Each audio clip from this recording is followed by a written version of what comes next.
Seterusnya, kita berlintas langsung ke Kedah. Sudah bersedia di sana Rashid Jali. Silakan Rashid. Terima kasih rakan penyampai di Angkasa Puri. Lambakan ikan kembung atau pelaling di Kuala Muda dan Kuala Kedah merupakan fenomena luar biasa yang berlaku dalam tempoh 20 tahun. Pengerusi Persatuan Nelayan Kebangsaan Nikmat, Abdul Hamid Bahari berkata, ia susulan banyaknya ikan tersebut di perairan utara negara ketika ini. Bersaiz sedikit kecil, tidak hairanlah ikan kembung yang dijual pada harga RM1 hingga RM2 sekilogram ini diserbu pembeli sejak beberapa minggu. Musim ikan tak ada, ikan tu agak akan meningkat lah. Kalau tuan-tuan dapati bahawa ikan yang RM1 dijual tu, kalau musim ikan tak ada dan sebagainya, sudah pasti ikan tu melambung hingga ke RM10 1 kilo. Sebab ikan berkurangan.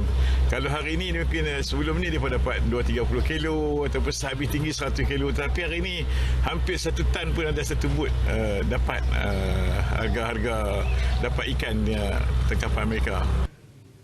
Berikutan jumlahnya yang banyak, Nikmat membantu nelayan dengan membeli dan menjadikannya ikan sejuk beku bagi menstabilkan harga. Ia juga dicadangkan untuk dieksport ke Thailand dan Indonesia. Baru 2 tahun beroperasi, namun pencapaian pelajar Pondok Moden Zakat Kedah Al-Ustar yang mencatatkan kelulusan 100% keputusan SPM amat membanggakan. 4 orang pelajarnya memperoleh 9A, 6 orang 8A dan 5 orang memperoleh 7A sekaligus merupakan kumpulan pelajar sulung pondok tersebut. Pondok yang terletak di Kompleks Pembangunan Asnaf Mergung ini memfokus untuk melahirkan agamawan tersohor yang mahir dalam pelbagai bidang. Ia dibiayai sepenuhnya Lembaga Zakat Negeri Kedah LZNK dengan mengutamakan pelajar daripada golongan asnaf. Pembelajaran terarah kepada 3 kurikulum iaitu tahfiz, pengajian kitab Turat dan akademik, manakala pengambilan pelajar adalah bagi tingkatan 4 dengan hampir keseluruhan mereka merupakan hafiz 30 juzuk Al-Quran. Untuk rahsia saya jadikan Quran sebagai pendamping saya. Lagi susah satu subjek tu, lagi banyak saya baca Quran. Kalau ayah dan mak saya mencadangkan saya untuk meneruskan pengajian di Pondok Moden. Setelah berfikir-fikir, saya hanya mengikut saja apa yang mereka mahukan.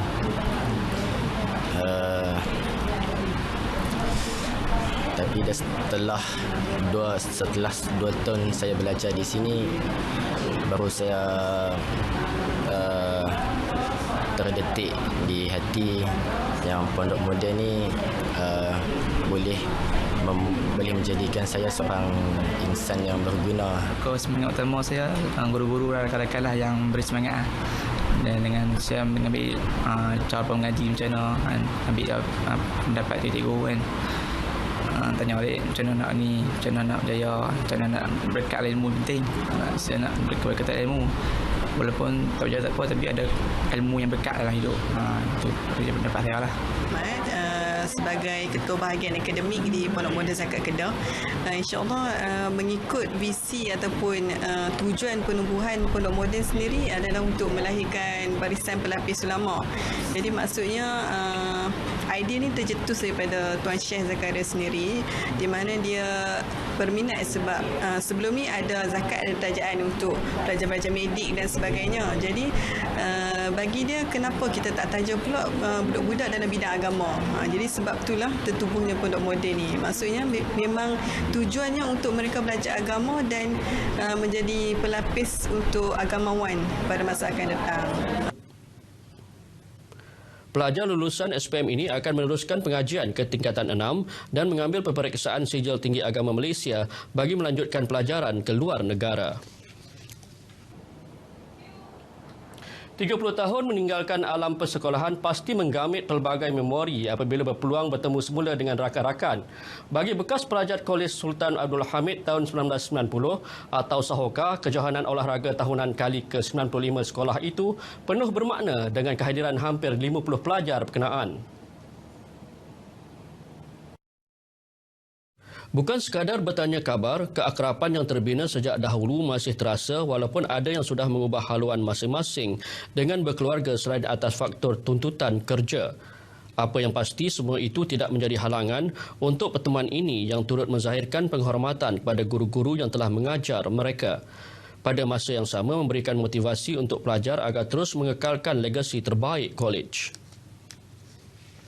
Saya rasa pelbagai di antara kita ada yang atlet, pemain bola sepak, mewakili sekolah, mewakili negeri sehingga kebangsaan. Jadi di sini tempat jatuh dan bangun semua orang datang untuk masing-masing memakai baju rumah masing-masing. Dan itu adalah kenangan kami lah datang di sini mengingat kembali masa-masa yang kita disuruh berlari padang, bermain. Itu aktiviti kami dulu di hostel. So di padang inilah tempat kami untuk bermain, untuk mengasah bakat sebagai ada yang pelari, pemain bola sepak, pemain rugby, semuanya bermula di sini.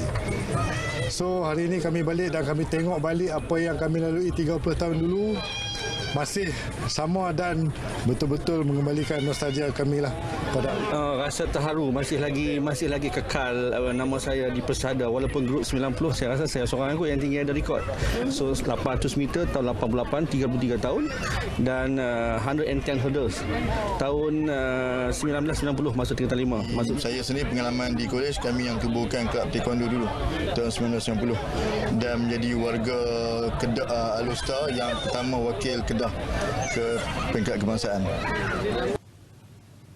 Raja Muda Kedah Tengku Sarafuddin Badli Shah Ibni Sultan Salihuddin berkenan menghadiri kejohanan olahraga tahunan Kolej Sultan Abdul Hamid 2020. Pada majlis ini, Tengku Sarafuddin turut menyaksikan penyerahan cek sumbangan RM10,000 oleh pelajar alumni berkenaan.